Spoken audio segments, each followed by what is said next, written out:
Okay, Bonnie, I'm on.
Hi there. How is everybody tonight? Oh, there's Alice. Hi, how are you?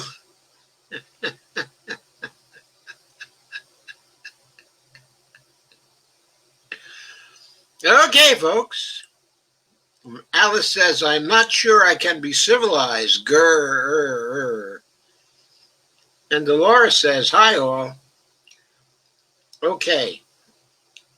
The only place that I had time to share this to was my page. My own page. So I would appreciate it if you could pick up the slack on sharing, okay, as much as you can. Well, you all saw it. It quite frequently descended to the level of a food fight. Okay, or my first thought was a mud wrestling match. One of the ABC commentators, I think, it was Martha Raddatz, had exactly the same impression, okay, of what was going on. I thought that quite a lot of the blame here belonged to by Chris Wallace. Okay, what Chris did is he shouldn't have given them extra time for free exchange. He should have given them, each of them, their 2 minutes, and that was that. And the first time Trump interrupted Biden, I thought Chris should have brought him up short and said, look, if you're not going to observe the rules of this debate, we're going to end the debate right now. That's what he should have said. He had to grab iron control of the debate and tell Trump, this is going to proceed according to the rules that you've agreed to, or there's not going to be any debate. That's all there is to it. And he had to do that the first time that Trump interrupted Joe Biden. That's what he had to do. But he didn't do it. He allowed a certain tolerance, okay, for interruption. And if you do that with Trump, if you allow Trump an inch, he'll take a mile. He'll take a mile. Yeah, but he's not only works for Fox, he's Mike Wallace's son. And don't think for a minute that he forgets that. And he has a pretty good reputation when it comes to questioning people. Certainly the best at Fox. And he compares well with some of the other softball people, okay, at the other networks, okay, as well. So I think Chris just didn't start out strong enough and establish control over Trump as he had to do that. And that allowed Trump to start a mud wrestling match with Joe Biden. Now, that said, I took careful notes of the whole thing. And my impression was that Joe actually did a pretty good job. I thought that Trump had the better answers a few times, but I'm quite familiar with the style of argument that Trump used in the debate because it's what we do in New York. And one New Yorker recognizes another coming into a bar and having a loud debate with someone else in the context of a bar. It's impolite. People are interrupting each other constantly. They're shouting over each other. They're talking at the same time. They're just trying to win the argument. They're not trying to get to the truth. It's not a communication. It isn't a rational debate. It's about winning the argument. It's always about winning the argument. When Trump gets into a debate, he just keeps throwing stuff at people to win an argument without regard to whether what he's saying is true. When they decided not to have fact checkers at this particular debate, oh, there were good arguments for not having fact checkers. I understand. But you give Trump that, and you also allow him to interrupt and do all those other things. And you're guaranteeing, as Kay said, you're guaranteeing a shit show if you intend to have a debate instead of a barroom brawl. You have to take control of it. And you have to enforce rules. And you have to have fact checks. If Trump ran into 4 or 5 fact checks that immediately told him in no uncertain terms, hey, that's not true. Hey, that's not true. And the third time, hey, that's a lie, an outright lie. This is what happened. We've all kept records on it. We know this is what happened. We know you're lying. You can say fake news all you want, but it's not fake news. It's what we do for a living. And we're not making fake news here. We're telling you what these facts are. And we're arbitrating. You didn't have to agree to those rules. That's the approach that should have been taken. But in the context of things, I thought that Biden did a pretty good job. He was effective, it seems to me, when he looked straight at the camera and he spoke to the American people. He spoke to you.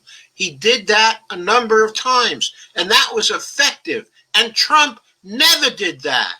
He never looked people in the eye, and he never said, this is the way it is. He never asked people, are you better off today than you were 4 years ago? Or are you worse off?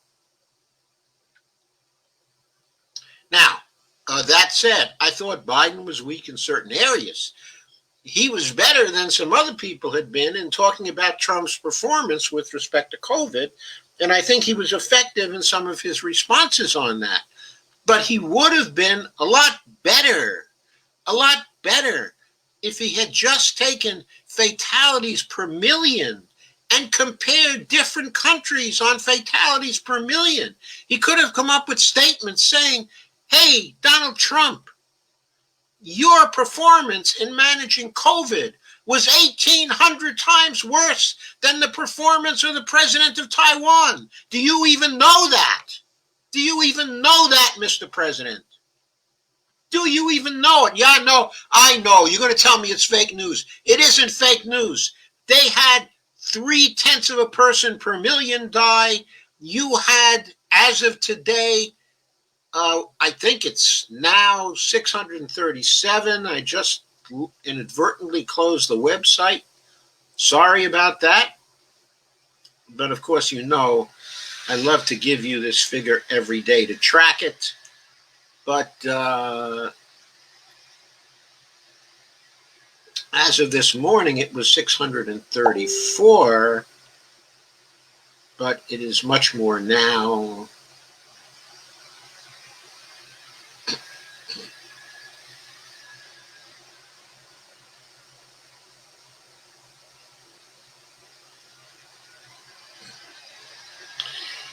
It requires refreshment. Give me a minute.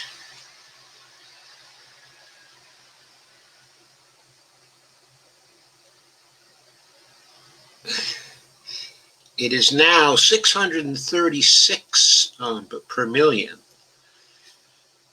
So you multiply that by 3 point something. Okay, or you divide it, I should say, by 0.3 something. And you get how many times worse the USA is compared to Taiwan. And that's 1,800 times worse. That's shameful. That's all that has to be said. He needs to be confronted with that. Someone needs to confront him with that. But let me get back to the basic points here. Okay, Steve Wolfbrand says, seems Trump kicked his ass. I don't think that Trump kicked his ass. Avro said, hi, I made it. But no, I couldn't watch the debate. Thanks for covering it. Alice said, had to keep reminding myself who Chris Wallace works for. Fox is only an extension of the Republican Party now. I don't think that Chris was laying it up. I think that he pulled a bonehead play.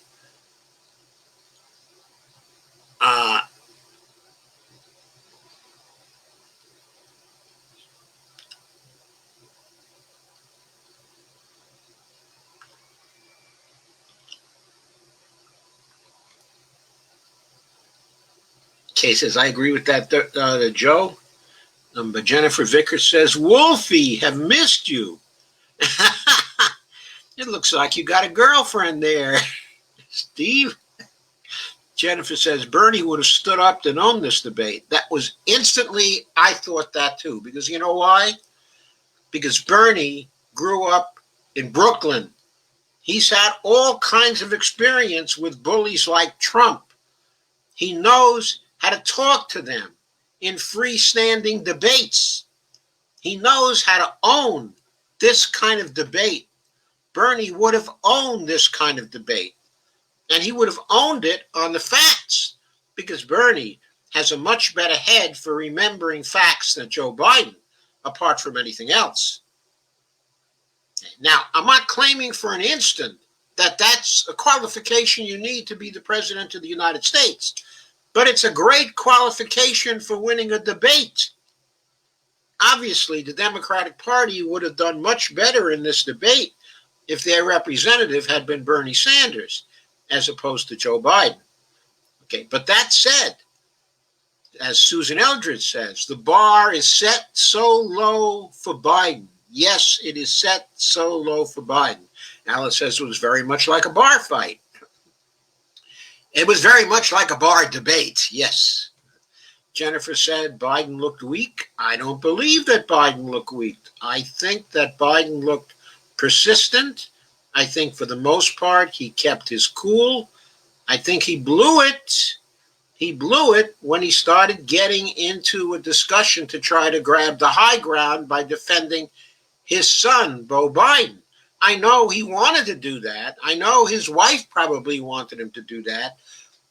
But damn it, that gave Trump a chance to shift to Hunter Biden, which is exactly what Trump wanted to do, because he wanted to call attention, to distract by referring to the corruption in Biden's family, when the issue is the corruption of Trump and the corruption in Trump's family.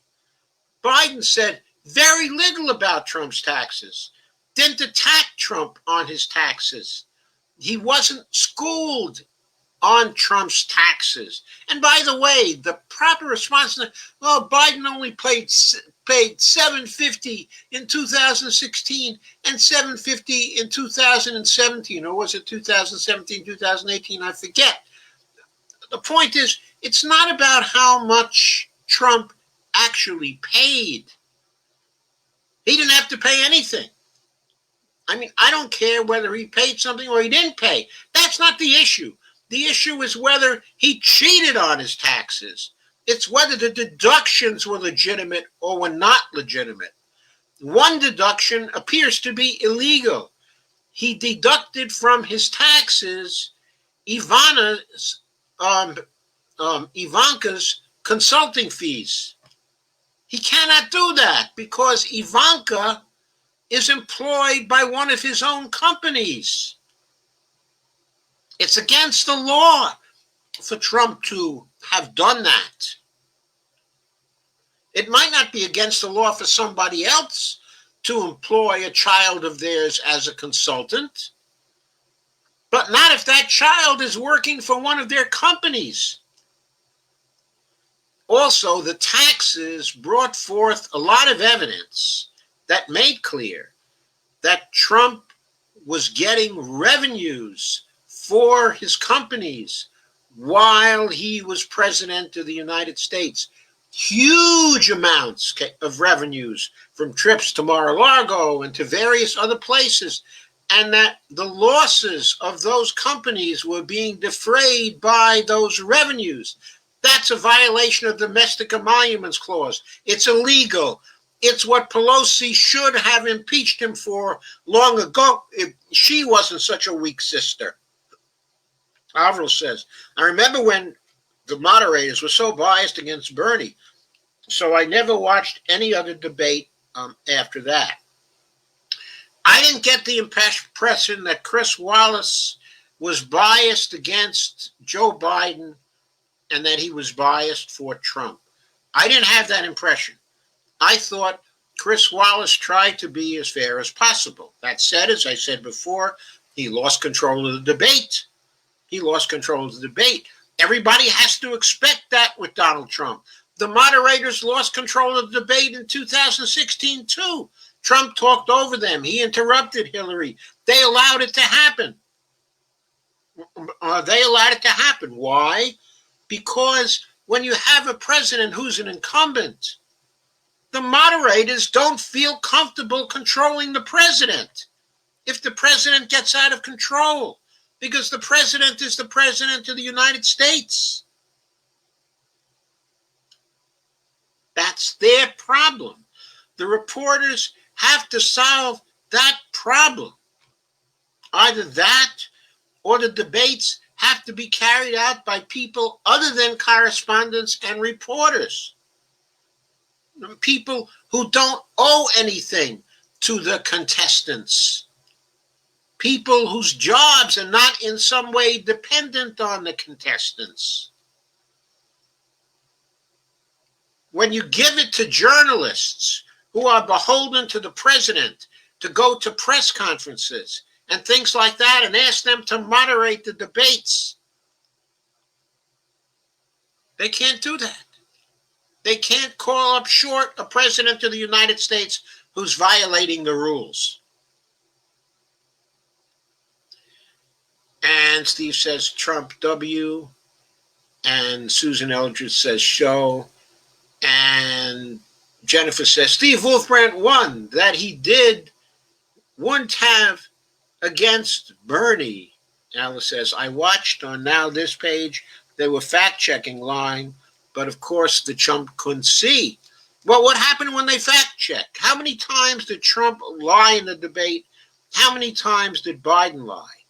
I think Biden lied a few times. Okay, I don't think that he maybe deliberately lied, but let's say he told untruths. He made some wild speculation, things like that. Well, thank you, Susan. I kind of like it too. It's not the only background that I use. I've got a few I can use here, but this looks pretty good. They fixed the software that I use for this, so the halo effect is not as bad on it now as it used to be. So that's why I can use the backgrounds. Kay says, Rump did not win. He was awful. Yeah, I think whether you think he was awful or not may depend on the part of the country you come from. If you come from the Midwest, Trump was pretty awful, unless you're a Midwestern fascist and you like that Trump is awful because you want your leaders to be awful. That can be. If you come from the South, come from the Midwest, But if you're a normal person from the Midwest who believes in being reasonably nice, Trump was awful. If you're Michigan nice or Ohio nice, okay, or Iowa nice, okay, or Illinois nice, Trump was outrageous. Dolores says Biden had a deer in the headlights look a few times. He did. Chris brought him back. I wouldn't say that Chris actually brought him back, but I thought he had a deer in the headlights look because how is he supposed to control Trump? I mean, it was a debate. There were rules. The moderator was supposed to enforce the rules. And Chris wasn't doing it. Trump was walking all over both of them. And Chris wasn't stopping Trump from walking all over both of them for a lot of the time. Now, occasionally, Chris was able to control them. I saw that too. But Trump got in far too many licks that he had no right to get in at all. Chris should have cut off his mic, talked over him, and told him to behave or get the hell out of the debate. That's what he should have said to the President of the United States. Steve says Trump won. Steve, you can say that 95 times. Maybe the polling will bear you out. But I don't believe that Trump won. I believe that Biden won the debate. I really do. I think Trump's lies were obvious. I think he was fighting reality all the way. When he says he did a great job on the coronavirus crisis, okay, on COVID-19, it has to be obvious to everybody except his strongest supporters that he has not done a great job, but he's done a terrible job. 210,000 Americans killed already. Predicted to go up to 400,000 before the year is out. That's a terrible job. I do think that Biden's people might have trained him to make a still better case than he made. By the way, I thought his strongest moments of the night when he was talking about the COVID virus and COVID effects. And I don't think that Trump was able to effectively answer that. And I think that was the most important thing to answer.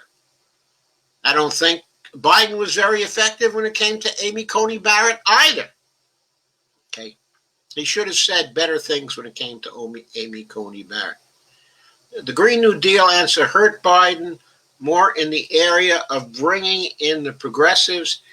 I don't believe that because I don't think progressives should take Biden's answers in this debate very seriously. I mean, Biden was obviously trying not to say things that Trump could use against him in this particular debate.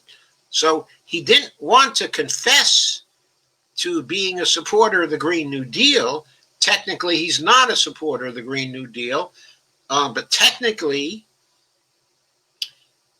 he wants a program that's going to cost $2 trillion over 4 years. That is $500 billion per year. Okay? It's not $100 trillion. He should have had that at his fingertips. When Trump said it's $100, President Trump, you lie. My program is a $2 trillion program over 4 years, $500 billion per year. That is not the Green New Deal program. The only Green New Deal program that has been laid out in detail is Bernie Sanders' program. Bernie Sanders' program was to cost $16 trillion over 10 years or $1.6 trillion a year. Okay? That's the Green New Deal program. That's not my program. Okay? Now, we can debate whether my program is better than Bernie Sanders' program or not, but neither program is $100 trillion. You're ridiculous in saying that we've proposed $100 trillion.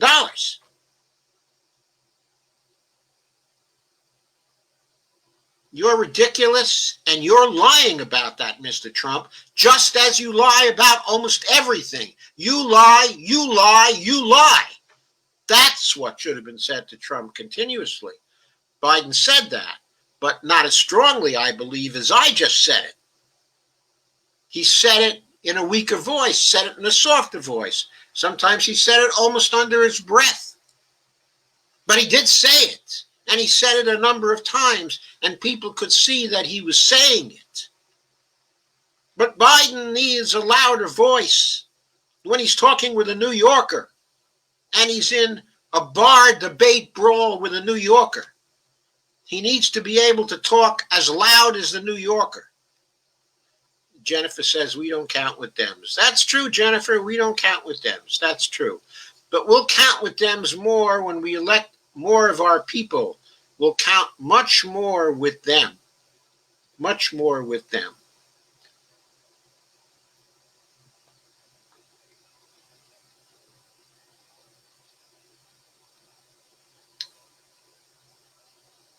And Rob Rivera, his comments, what's happening? Where was I? I'm sorry, I scrolled down too much.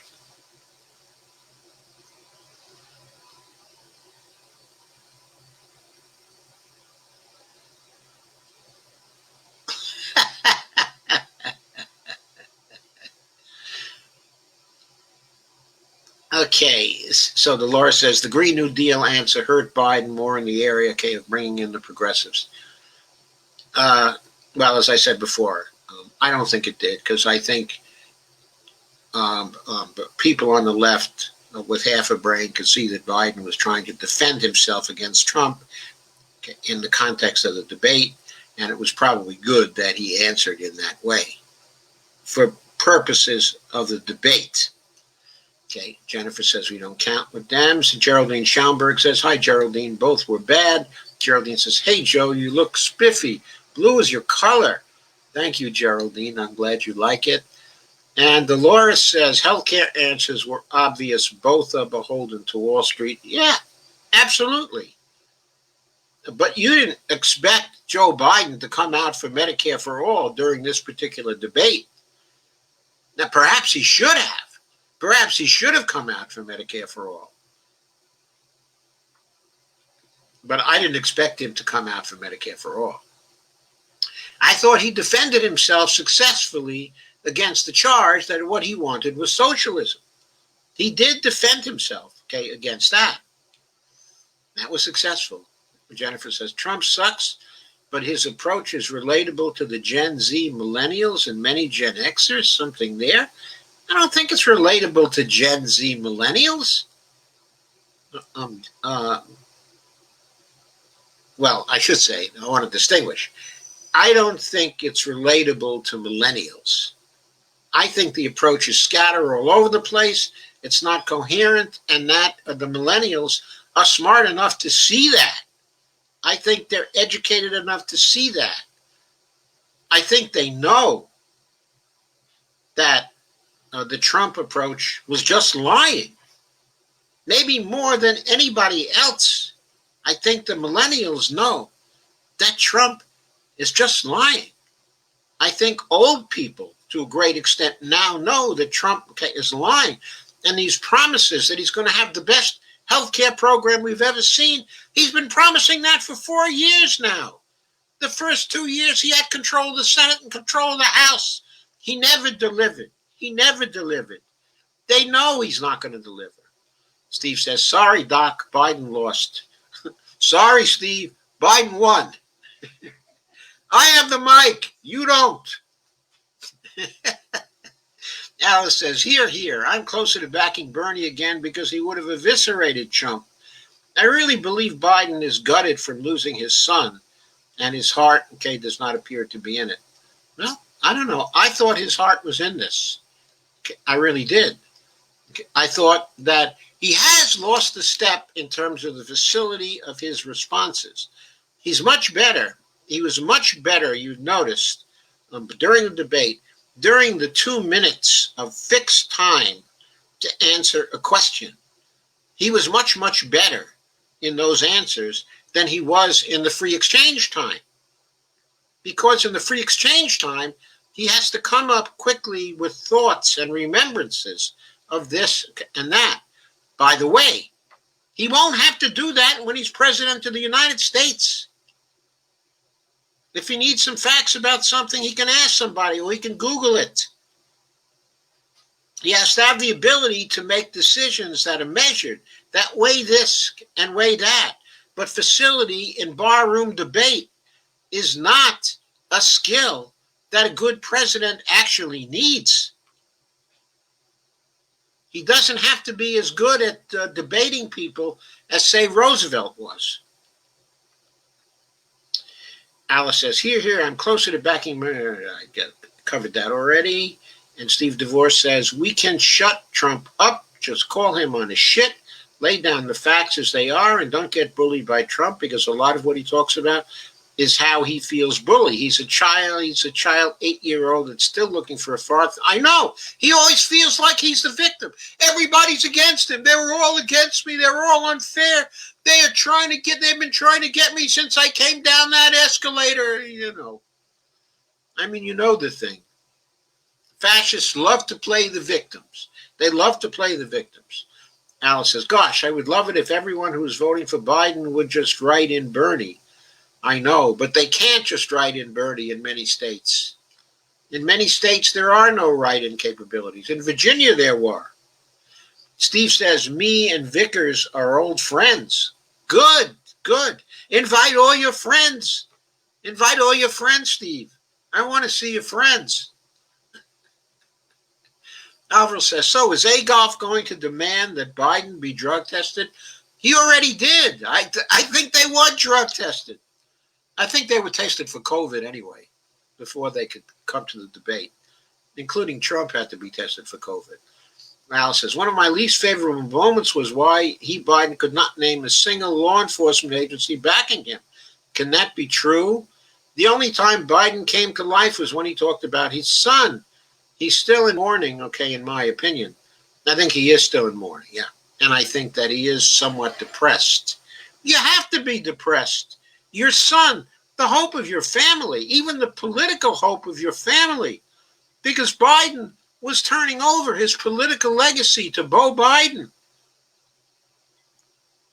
To die of cancer, contracted in the Gulf War, or as a result of exposure in the Gulf War. I mean, we know that's why he got the cancer. We know that's why he contracted the brain cancer. And we know what an outstanding individual Beau Biden was as well. I mean, it's got to be a family tragedy they're never going to recover from. We had a similar tragedy in my family. My Uncle Sam, on my mother's side, my mother's brother, was really the pride of the family. Now, all the kids were very bright. They all did well in school. But the first one of them to go to college was my Uncle Sammy. And he was a big support for the family. The family was strained, because my grandfather died in an auto accident when he was fairly young. And my grandmother was a widow, and a non-working widow. And basically, the kids were supporting her and supporting the rest of the family. And the outstanding son in this respect, was Sammy. And he stayed with the family as long as he could, but then in World War II, he enlisted. And anyway, making a long story short, he died in the war. He was on a merchant ship. It broke apart in a storm, along the coast of England. Fairly close to shore, only about a mile or so from the shore, but it was a terrible storm.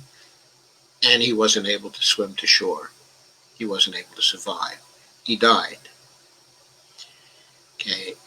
I was there when my grandmother went to the door and the people from the Navy came to give her the news. Boy, that was a trauma. It was a trauma. Her life was never the same. that death really affected our whole family. Because that son was, from her point of view, the outstanding person in her family. Her daughters were very outstanding people too. Her other son was a very, very good person, had a good life. But the outstanding person who was going to really accomplish great things was this one son who died in the war. So I know what it's like to have someone who's so important to a family to die suddenly, and to die, just to die when you're so young and there's so much promise, okay, in your life. I'll bet Joe Biden, okay, is still mourning, and I'll bet he is running for the presidency of the United States because his son asked him to. Avril says, what's wrong with the Democrats that they don't know how to go for the jugular? They've forgotten how. They've been so cowed by the civility norms.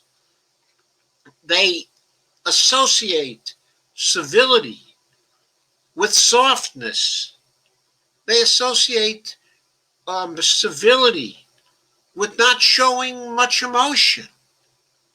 They associate civility with not actually arguing with people. It gives them a disadvantage in debates with people who are much more forceful. And now Bernie has much less of that problem, even after years in politics. But still, he, I think, is too controlled, okay, as well.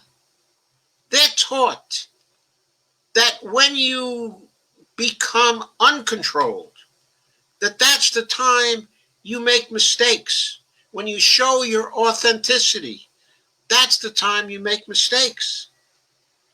So a lot of the Democratic politicians never come over as authentic. A lot more of the Republicans come over as authentic. Like, for example, take a Louis Gohmert. He comes over as stupid, monumentally stupid and monumentally ineffective. But he comes over as authentic. He comes over as expressing who Louis Gohmert really is. And Trump, who lies all the time, also comes over as authentic. Why does he come over as authentic?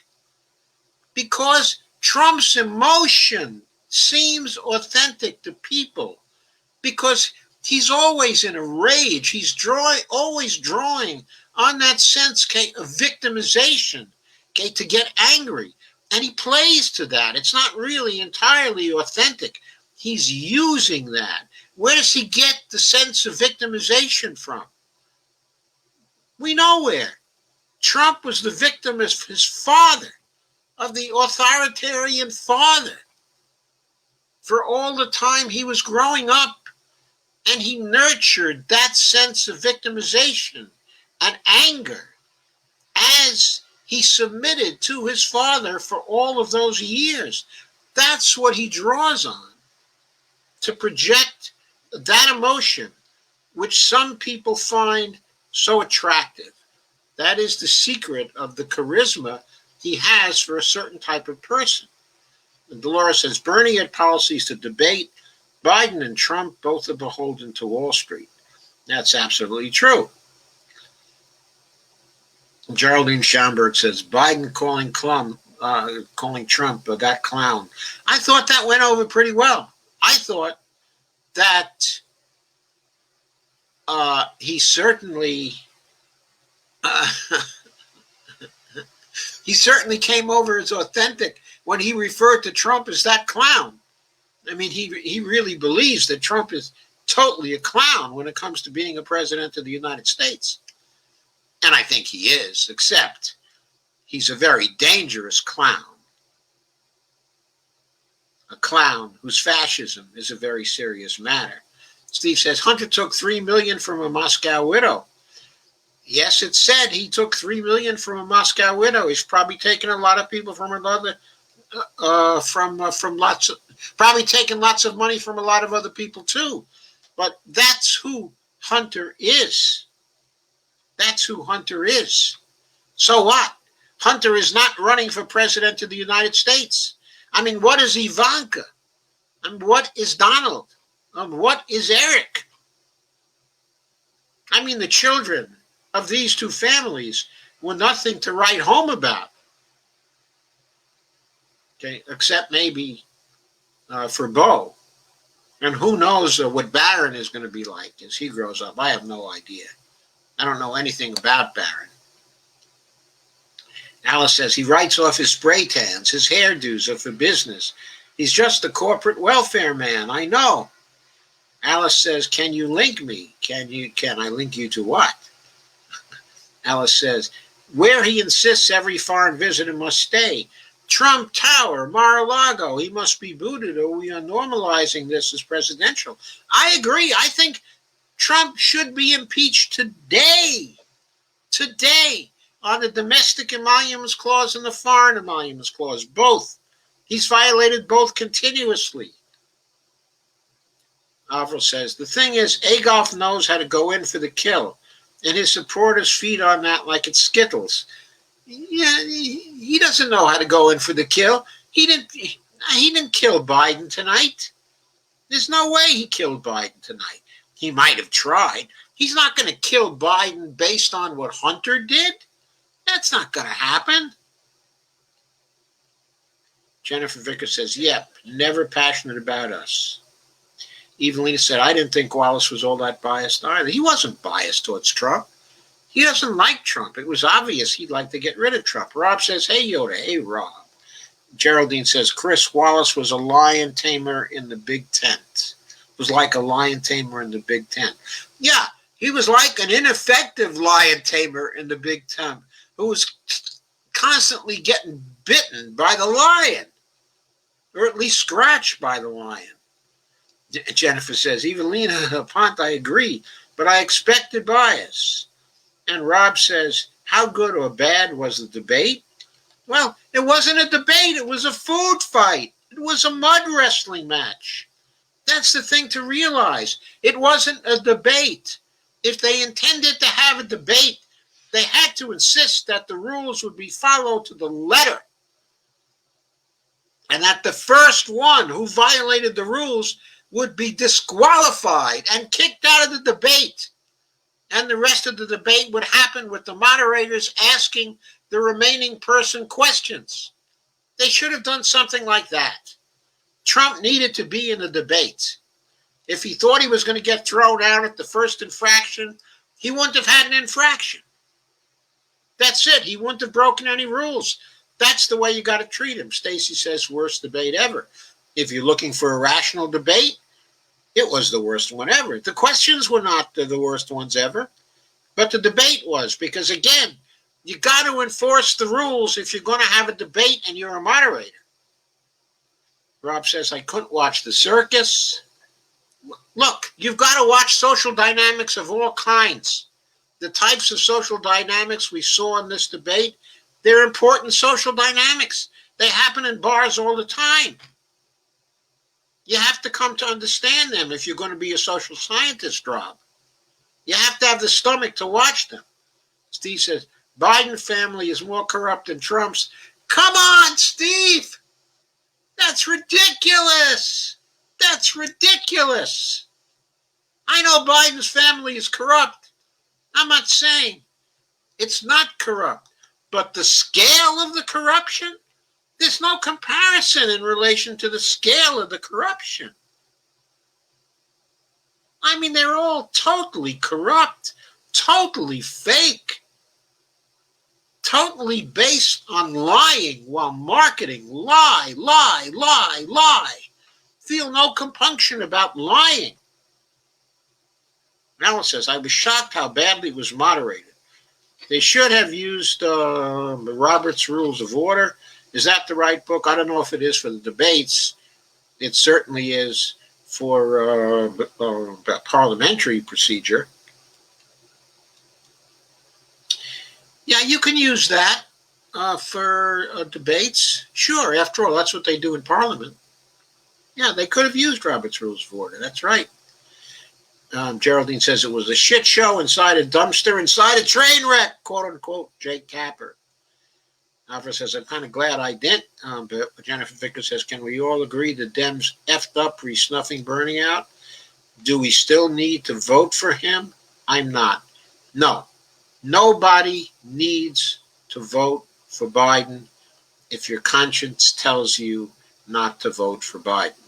I think probably among the people here, we could probably all agree that the Dems, if they wanted to win, effed up, re-snuffing Bernie out.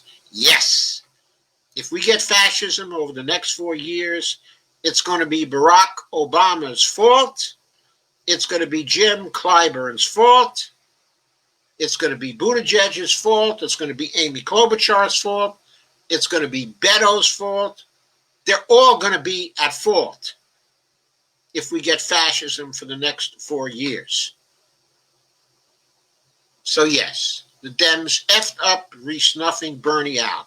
They had to swallow their pride and swallow their prejudices and get Bernie up there because Bernie is the antidote to Trump, and it's the only antidote they had. I mean, Elizabeth Warren would have been far too genteel. Can you imagine Elizabeth Warren up there against Donald Trump? I mean, she would have performed even worse against Donald Trump than Joe Biden did.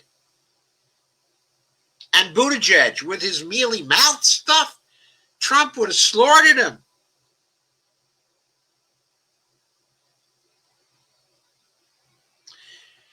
Rob's, Avromano, I can't stomach 5 minutes, let alone however long it went. It went for an hour and a half. Jennifer says, him being Biden. Alice says, laugh out loud. Hey, I'm a Texan. Steve says, Trump won. Alice says, no, Trump most assuredly lost. How do you win when you can't even shut up or make a point? Avra said, I bet when you wear your blue polo, it'll look awesome with this to background. Thank you, Avro. Steve says, I live in the Midwest and I loathe the man. Yeah, I know. A lot of people live in the Midwest absolutely loathe the man. But there are other people who live in the Midwest who are nursing grievances, all kinds of grievances. And, they're evangelical Christians. And he's appointing their people to the Supreme Court. And they swallow it. And they love the man. And they play to the fascism. Jennifer says, Midwest people that are not Boomer's generation, quote, get, unquote, Trump's approach. They're pissed and sick of being silenced. Yeah, I agree. They've been getting screwed.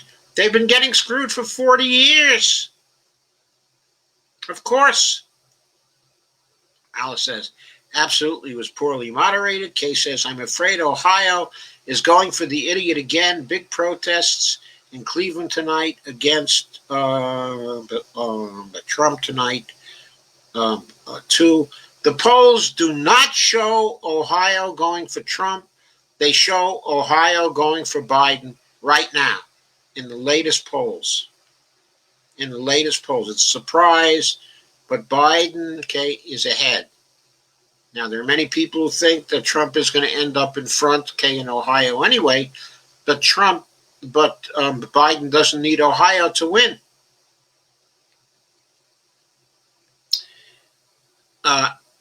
Alvaro says, Steve will definitely say that 95 times. Yes, he will. I know Steve. He keeps on repeating himself. He'll say that 95 times. That's all right. I don't mind. He can say it as many times as he wants. Even Lena says Biden not as sharp as we might like, but he did come back a couple of times, more than a couple of times. I agree Biden won, but by a small margin, but winning nonetheless. I think winning nonetheless, not only winning the most important thing, that he did not collapse under the pressure of Trump, first of all, and also that Trump made no decisive points against him in selling his marketing bullshit concerning how well Trump has done as president. Trump did not gain any ground in that. When it came to discussing Trump's record and how poorly he's performed, I think everybody could see that Trump was just lying all the way around. Evelina says, laugh out loud. Alice says, I think he's sharp. I think he's just still really grieving. He really loved the son who died. He did. He really loved the son who died, and he was very, very proud of him, and he still mourns him. But as far as being sharp, as far as having that mind still there with the comebacks like this and that, no, Biden doesn't have that anymore. I think he once did have it, but he doesn't have that anymore. And Trump still has the comebacks. And you know why that is? Because Trump is willing to lie all the time, willing to say ridiculous things, willing to throw in completely unrelated things they're unrelated in any reasonable way. They're incoherent expressions of grievance that are united by the emotion that Trump projects when he is arguing. So that's what Trump has. It's hard to break through that because there's no thread you can grab hold of. You can only reply to the individual pieces of crap, and you don't have the time you need to reply to the individual pieces of crap. So you have to grab just a few pieces of crap, show they are pieces of crap, get real angry about the lying and the crap, and keep calling Trump names. Keep calling Trump names. You don't follow the regular rules of debate when you're debating Donald Trump. You don't do that. Steve says, Biden won this hands down. You could see right through Trump's lies. Many people can't. Evelina says, yes, still grieving, I'm sure, but I meant not sharp cognitively. Alice says, geez, it's starting to feel like this was just bread and circus and we are already owned by Russia. In debates in Russia, they might be more rational.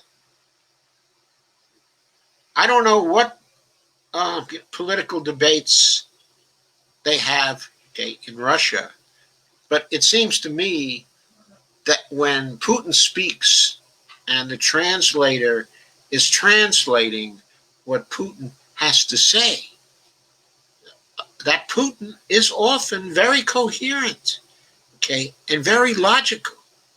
He may be lying about this and that, making a baseline here, or a baseline there, but he doesn't spew forth an incoherent rant full of lies.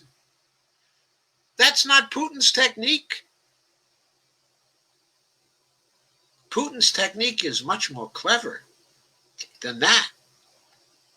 So the quality of political debate in Russia at this point in time may be quite a bit higher than what we saw in this particular debate.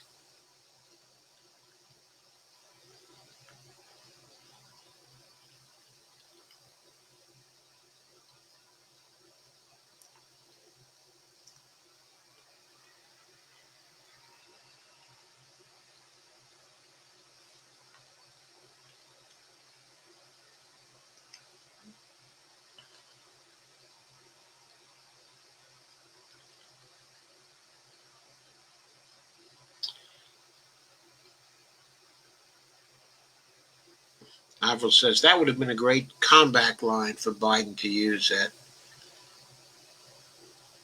Avril says, Evelina Pont, okay, cocaine it is then. Evelina Pont says, where are you going to get a pair? Laugh out loud, poor guy. Alice says, Trump has been outed for his addiction to amphetamines by his handlers at The Apprentice. They violated their non-disclosure agreements with glee when Trump turned out to be such a scumbag.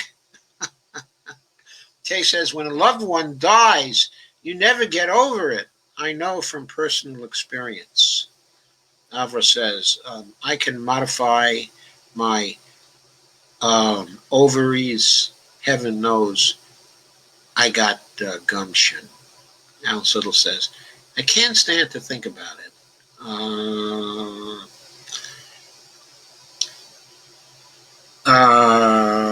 My mom is in hospice, and I haven't been able to see her other than FaceTime since March. I want that chump to suffer for every one of us who are paying for his greed, tanking the stock market before he would announce COVID. Oh my God, I'm so very sorry about your uncle. That is so very sad. And it does. It changes a person. It does. Yeah, at the time I was 5 years old. Evelina says, I want to ask you too, it's the thought that counts. What a thought. I'm starting to worry about some guy. Avril says, their civility makes them doormats. I shake my head. You know, though, it's not even real civility. What real civility is not just short talk. It's not the forms of following, in a debate. But it's the avoidance of certain arguments that are logical fallacies, like guilt by association, or stringing together various names, essentially name-calling people. Like, for example, they're always attacking Bernie because he's a socialist, without ever saying what they mean by a socialist, without ever defining it, without ever getting into the specifics. They say, oh, Bernie is unacceptable because he's a socialist. We'll talk about his policies. The civil thing to do, would be, Bernie's a socialist because he advocates for this, this, this, this, and this, and that is my idea of socialism. That's a civil way to put that. But the kind of abuse that Bernie got from, let's say, Claire McCaskill, or somebody like that, that's not civility. And yet, MSNBC evidently considers Claire to be a model of civility. Claire probably considers herself to be a model of civility. But there's name calling, there's guilt by association. There's the use of essentially labeling people without explaining what you mean by the labels. There are a whole bunch of logical fallacies common in political debate and in writing about politicians that mainstream people use. They use them every day. They try to say it in a soft, and reasonable way, so people still will like them. But they use it to marginalize people they don't like AOC, for example, or progressives, or people who are too far right. They do not actually debate in a civil way, but they have a kind of veneer of civility they use. And when the veneer gets to be a habit on their part, then they're open to people who have no civility at all, but who just argue in the unprincipled way that Trump always argues, just to win an argument. At all costs, to win an argument. Just lying all the time. Just trying to think of a smarter comeback to lay on the other guy. Says, it wasn't an uncle for me. It was my hubby for over 20 years, and my daddy in 1986, and my mother in the late 1990s. Well, okay, I lost my daddy in 1986 also, and I lost my mother in 1961. I was 22 at the time. That was really a hard loss, and I internalized it. I didn't begin to really mourn her in the way she should have been mourned until I was in my early 30s. And then suddenly it came back, and I started to experience the grief. I was too busy at first to properly feel the grief. I was going through undergraduate school at the time, and then graduate school. In the early years, okay, of a career, I never stopped for long enough to feel that. Anyway, I've had a good deal of loss in my life too. I know what it is. Evelina says, Avro Mano wouldn't ask you to. It's the thought that counts. I was starting to worry about some guy. Alice said, Trump is authentic. He's an authentic narcissist who's losing his mind with rage. I know. Alice says, sounds like you've been reading Mary Trump's book. No, I haven't been reading her book. I've heard a few of the things she said in interviews, things like that. But I have a considerable psychological background myself, and I'm familiar with that type of personality. And in my days, in graduate school, I did a lot of study of psychology and authoritarian personalities in particular, and fascism in particular, totalitarianism in general, fascism and communism. And I became very familiar with the authoritarian personality type. Avril said, Adolf has emotional intelligence and knows how to play the victim effectively, and Trump supporters are absolute saps, so they sop it up like biscuits and gravy. That's right. Catherine Tokarska says, watching from Tijuana, Mexico, long story, what a shit show. Kay says, I could tell Mary Trump is a psychologist. I worked for years on male crisis ward at the old state mental hospital before they closed down in 1982. I learned all about that there. Alice Little says, if we normalize this president, Barron is in the wings. He is just as sociopathic as his father from all the information I've seen and read. You've seen him in his T-shirt of the expert? No, I haven't. I haven't been paying attention to him at all. Kat says, I only caught the tail end. It was playing on Mexican TV, but I don't know Spanish. It sounded better, though. Catherine Tokarska said, it sounded better in Spanish. Trump still looked like a big ass. He probably looked like a Latin American Codillo. Alice Little says, I consider it a successful debate when Trump stomps off in a huff like he always does when he's owned. That's more often than not, and that's why this was so pitiful. I could argue better. I bet you could, Alice. Catherine Tokarska says it's a corruption contest. Kay says, I could hardly stand to watch either, but I did. Evelina says, I'm sure it was better in Spanish. Not as rude, laugh out loud. Steve DeVore says, my family lost someone in the war. He was the big man of the family, George Hartman. I never knew him, but there were lots of stories. I can't say much about the fight tonight.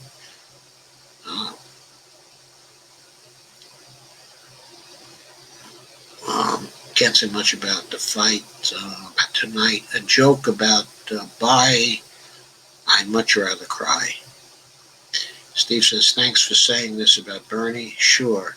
Harold says, I bet Bonnie was throwing her furry horseshoes at the debate screen.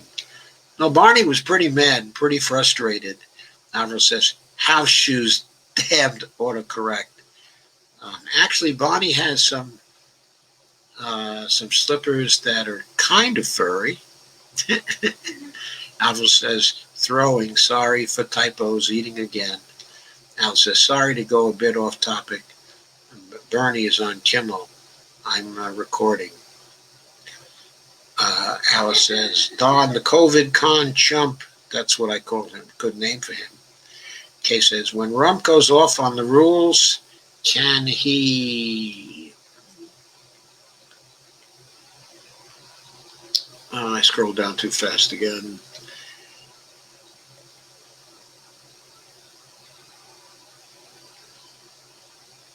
Sorry, folks. I got to come back to where I was. When Rump goes off on the rules, can he be thrown out of the debate? I don't know. If I were the moderator, I would have disqualified from him. I would have shut off Kay's microphone, and I would have... Okay, you need a 10-minute timeout. We're giving you one now. The next 10 minutes are going to belong to Joe Biden.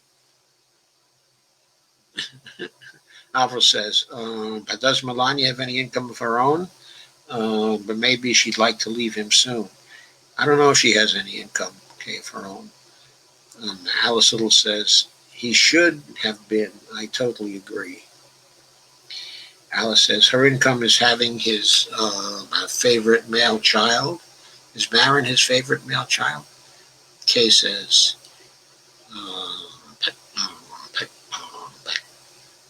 that she thinks Melania got her raise before she moved to the White House. Probably. Alice says, oh, I should say Chump is addicted to Ritalin. That is amphetamine. I remember from when I was appalled as a teacher having to give them to kids. Alvaro says, but he plays holier than thou when it comes to drinking alcohol. Well, he'll play holier than thou over any excuse at all. Kay says the school wanted my youngest daughter to go on Ritalin. I told them to pound salt. Good answer. Alice said, I would love to be a socialist country. You're absolutely correct. Even my bleeding heart liberal cyst calls him a socialist and says he cannot win.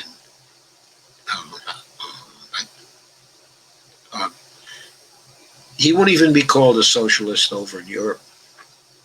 He would be called a social democrat, okay, in Europe. He called himself a socialist here because he wanted to make the term more acceptable to the American public over a period of time. He has succeeded in that. He has made it so socialism is only a dirty word in some circles now. It's not a dirty word in all circles. That was a big success in Bernie Sanders. Even when it says, isn't that for attention deficit disorder, Alice?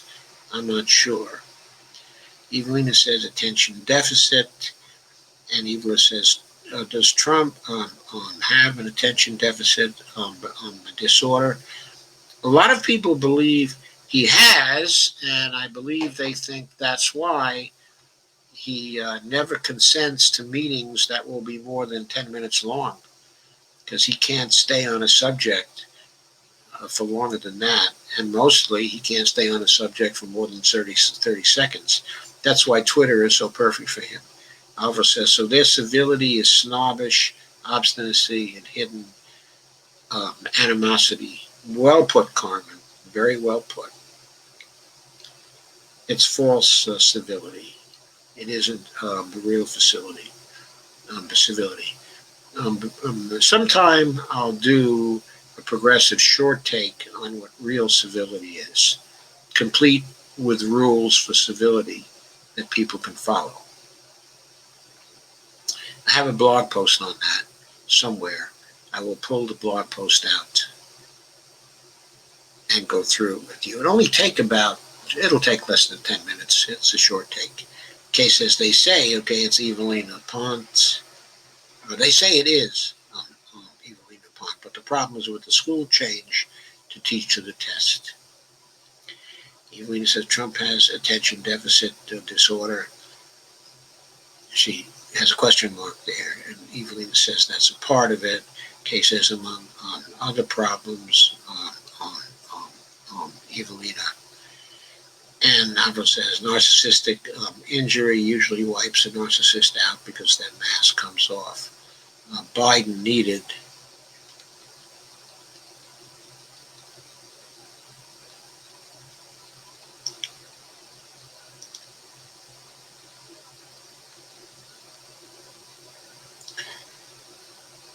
Biden needs to hurt him on COVID. I know he does. Arrow says, when's the next debate? He needs to hurt him still more on COVID. Evelina says he did a bit. It made the president look weak. It did. It did. He did hurt him a bit on that. I think that was the most successful part of his debate when he was talking COVID. Arrow said, do you have a technology where we could do a watch party? Oh, you mean for the progressive short takes? Sure. Yeah, I'm very sure we could do a watch party for those. When I post a video, it's possible to do a watch party. The problem is, if we're only going to have 2 or 3 people for the watch party, that's not going to do so well. Okay, but maybe I could schedule a progressive short take and give you advance notice so that people could come to the watch party and tell you, okay, that I'm doing a watch party on it. Alice Little says,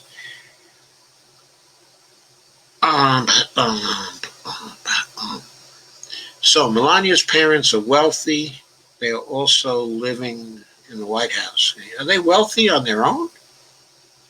Evelina says, can Biden talk for 10 minutes without any help? Yeah, he can talk for 10 minutes. I'm not sure. He doesn't have to have a teleprompter. But, I mean, I'm sure if he were talking for 10 minutes in a non-pressure situation, off the cuff, that he's a coherent conversationalist. I'm sure that if you had a dinner with him, he could talk for 10 minutes. Steve DeWar says, shut off his mic, I wish. Alice says, Melania's family and Barron speak in Czech or her native language. Can't think at the moment. Okay, I think Melania is Croat, I believe.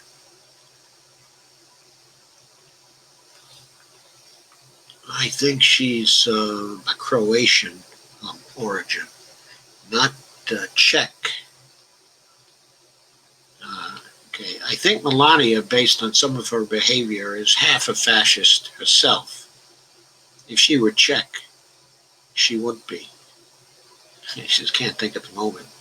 Trump gets mad because the family, including Barron, speak in the language, and Trump won't learn it. Yeah, I'll bet he's annoyed at that. I can imagine. Harold says, I heard Barron is not his favorite son because it seems the kid is on the spectrum and supremacists don't accept that. Okay. I thought that it was Tiffany Trump who had autistic problems. Harold says, encouraging. Alice says, I'd heard that as well.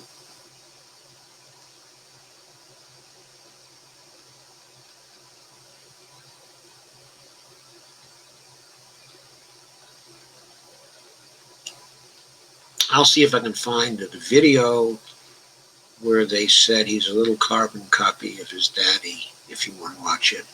Sure. Okay, I'd like to have the link to that. Harold says that would be epic. And Harold says no watch party for the next debate.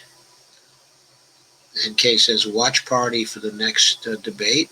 Can we have a watch party for the next debate? I wonder. I don't know how that works exactly. I guess we probably could have a watch party if we could share one of the feeds from the mainstream companies. We could probably have a watch party on Facebook for that. That would be good. Evelina says COVID and climate were 2 things were okay for Biden, except when he denied, okay, it was a Green New Deal. Yeah. That was not a good thing from the progressive standpoint. But it was a good thing from the standpoint of his fighting in this particular debate with Trump. There will be a price to pay down the road. And Alvaro says, and your short takes watch party is good too. Alvaro says, Slovenian. Oh, yeah, I think that's right. I think Slovenian is right. Here's the video on Biden. Baron. They're Slavic, I believe. And Alice gives the YouTube link. Thank you, Alice. And my daughter Devorah says that she is Slovenian. Melania is Slovenian. Alice says, you're right. It's Slovenian, not Czech. Sorry, I looked it up. Evelina says, yes, Melania is Croatian. Don't think she's a fascist per se, Joe. The snob she is, though. At one point, she was wearing a jacket that had a fascist slogan on the back. Maybe that's why I inferred that she was half a fascist, at least not one who objects to authoritarianism.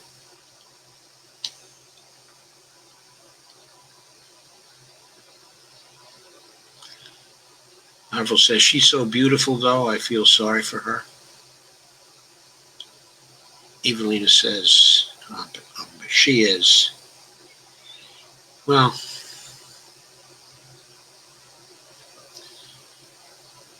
okay, I guess I'm not at the age anymore where when I see her, I think, oh, she's so beautiful. When I see her, I don't think that. Al says, I don't really care on Melania's jacket. Visiting her hubby's concentration camps. Yeah, that was awful. That was awful. Okay, any other comments or questions? Evelina says, didn't see the jacket.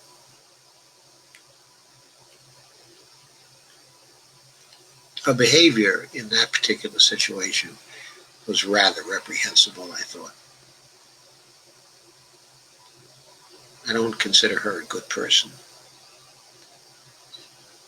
Alice says, she looked mean and cold to me, like the spies on Rocky and Bullwinkle. Kay says she sold her soul for the money. Well, maybe she doesn't have a soul, Kay. Romano says her jacket said something like, I really don't care. Yeah, that's right. And she was going to see the immigrants in Trump's concentration camps. Evelina Pond said, thanks. I guess that she is fascist.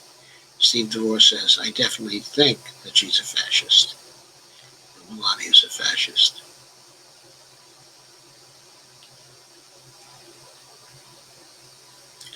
A lot of people in that corner of Europe are fascists.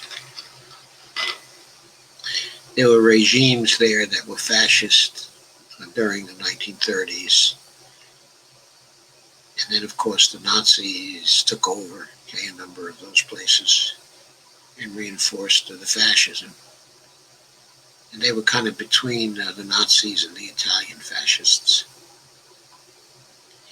Alice says, Trump's two legit wives are fascists.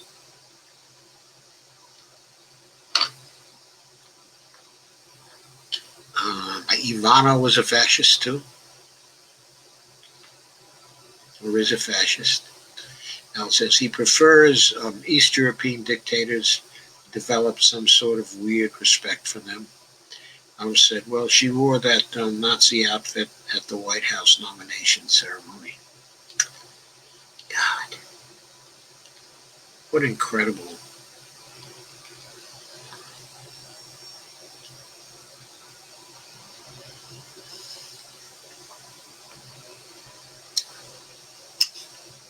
Okay, guys, I'm going to say goodnight. It's 12:20. I want to get to bed at a decent hour tonight. Like, let's just say by 2 o'clock. Something like that. So I'm going to say goodnight. And I will see you tomorrow night. And I posted 2 short takes today.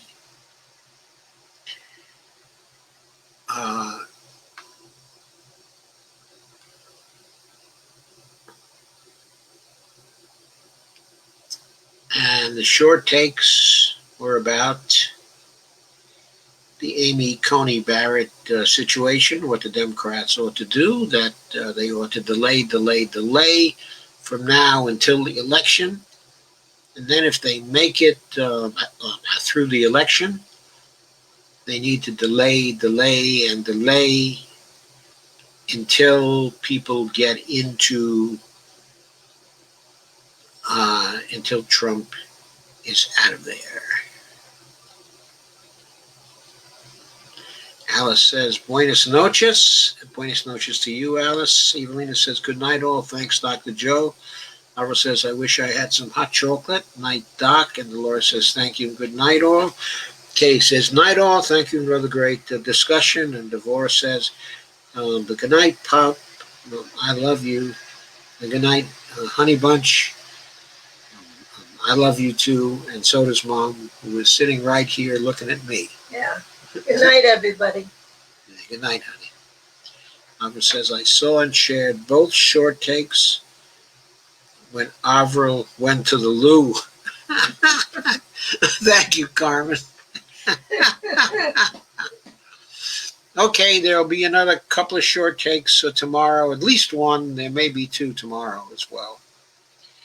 I have 3 available, but it's a question of how I pace them through the week. And I'll try to get to a sixth and seventh one this week as well. And I may have more to say as the reactions come into the debate. And Alice says, oh, night, Mr. and Mrs. Firestone. Good night. Good night, Alice. You have a great night.